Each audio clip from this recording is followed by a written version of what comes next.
సాయుధ పోరాట అమరవీరుడు దొడ్డి కొమరయ్య గారి జయంతి సందర్భంగా బీబీనగర్ మండల కేంద్రంలో కుర్మ సోదరులందరూ కూడా ఒక కమిటీగా ఏర్పాటు చేసుకుని ఇట్టి విగ్రహాన్ని ఏర్పాటు చేయడం నిజంగా చారిత్రాత్మకం. ఎందుకంటే ఎంతో మంది అమరులు ఉంటారు, కానీ ఏదైనా యుద్ధం స్టార్ట్ చేసినప్పుడు మొదట నిలబడేవాడే చరిత్రలో నిలిచిపోతాడు. ఈ విషయంలో దొడ్డి కొమరయ్య గారు అప్పట్లో నిజాం పాలనలో ఈ భూస్వాములకు దొరలకు అందరికీ వ్యతిరేకంగా పోరాడి ముందు వరుసలో నిలబడి మొదటి తోటతోని అమరుడయ్యి ఒక స్ఫూర్తిని నింపిండు ఉద్యమంలో.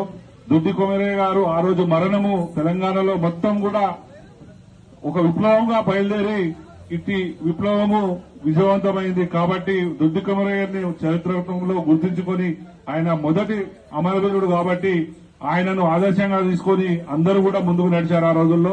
కాబట్టి అట్టి మహానుభావుడి విగ్రహాన్ని ఇక్కడ మండల కేంద్రంలో ఏర్పాటు చేసుకున్న మిత్రులందరికీ కూడా పేరు పేరున ధన్యవాదాలు తెలియజేసుకుంటూ ఈ కార్యక్రమంలో పాల్గొన్న ముఖ్యులందరికీ కూడా థ్యాంక్స్, ధన్యవాదాలు. నాకు అవకాశం ఇచ్చినందుకు థ్యాంక్స్.